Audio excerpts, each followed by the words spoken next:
Hello and welcome to this episode of Grace-Filled Plate TV. In this episode, we're going to talk about the 3 reasons why you lose your motivation to get healthy, glorify God in your eating, and lose weight. Because my friend, you are not alone. Sometimes it's really difficult to keep our motivation high when results are slow and troubles are quick to be found. So it plays out like Groundhog Day. You wake up in the morning and you are set. Today you are going to adhere to your healthy eating plan. But mid-afternoon comes around and there's your leftover cookies from your kid's lunchbox. You eat one and suddenly the day is blown. Every good decision you made thus far feels like a distant memory, and it seems like your only option is to keep eating because tomorrow you're going to do better. This is a scene that played out in my life hundreds of times, no exaggeration. And I've begun to see that there were 3 things happening behind the scenes that really made my motivation low and my struggles high. So the first reason why you lose your motivation to make healthy changes and lose weight is all or nothing thinking. It's called the diet mentality, and it is a plague that follows us around and makes making healthy changes really difficult. It's all or nothing, black or white. You're eating perfectly, or you throw everything to the caution to the wind and you eat whatever you want, whenever you want. We lose connection with what it means to make small, sustainable changes. And because we're never going to eat perfectly, we're never going to be all, we end up being nothing all the time. And when we get in that cycle, it's really hard to have hope to change because every day feels like a massive failure because you're trying to do too much. Solution? Pull it back a little bit. Be realistic about the changes that you can make in your life. What is possible? What is likely? What is desirable? It's okay to do things that you want to do. It does not have to be like going to the dentist every time you make a healthy change. So first thing you want to keep your eye out for is all or nothing thinking.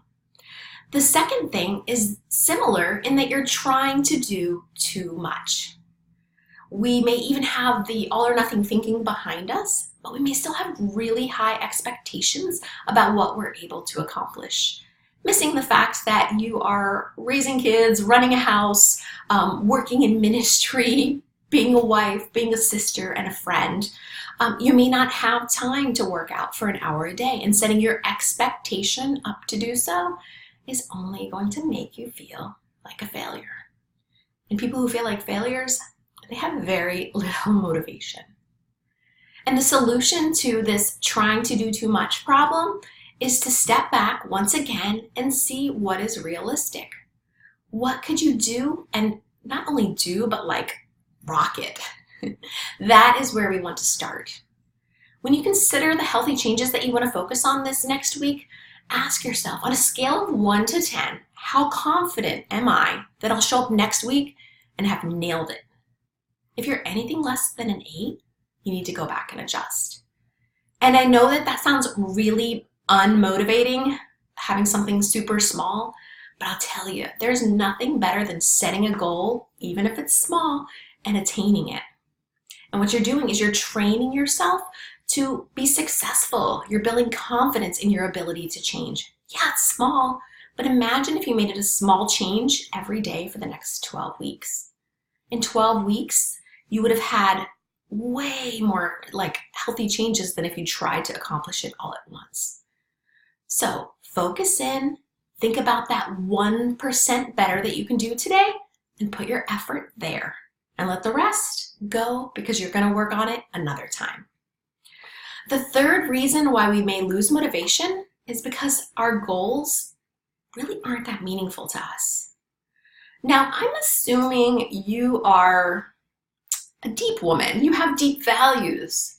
You love the Lord and you know what is important in your life. Family, friends, relationships, your faith, the well-being of others around you. You don't judge people by their weight or how clear their skin is or whether every hair is in place. You know that their values value is deeper than that. And yet these are the very standards that you hold for yourself. And so when it comes down to it, when you're faced with the desire to eat for comfort, stress, you've had a really hard day, maybe you've had some loss in your life, things that are really, really difficult, these values, this losing weight goal, it just gets tossed to the side. You don't care that much. And so it's important to choose goals and things that we're trying to attain that we actually care about. Yes, you want to lose weight. Yes, you really want to be able to get dressed in the morning and have no anxiety.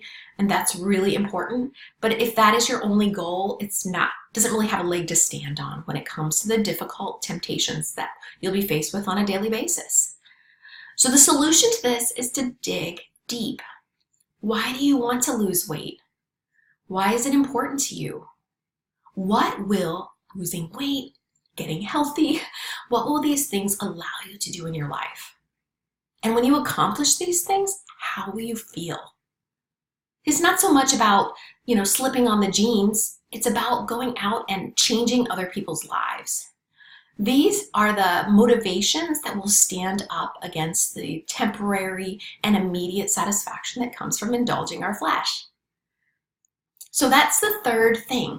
So we talked the first thing about all or nothing thinking. Keep an eye out for those black and white thoughts. You have a little slip and it feels like you're throwing everything away. Nope.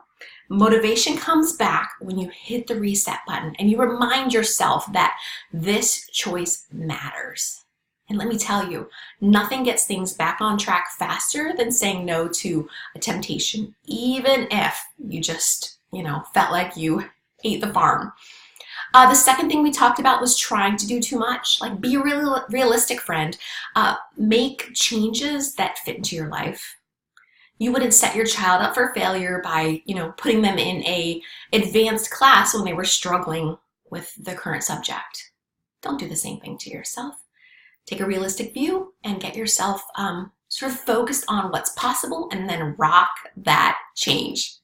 And the third thing that we want to do is we want to dig into values that matter. Find a reason to get up, get your sneakers on, to steam that broccoli that is way, way beyond the scale. Losing weight is fine, but when that's your only motivation, it's really hard to keep going. All right, I would love to hear from you. Which of those three areas of motivation spoke to you, and what would you like to do to change it so that your motivation can be up and you will be well on your way to progress? I'll talk to you soon.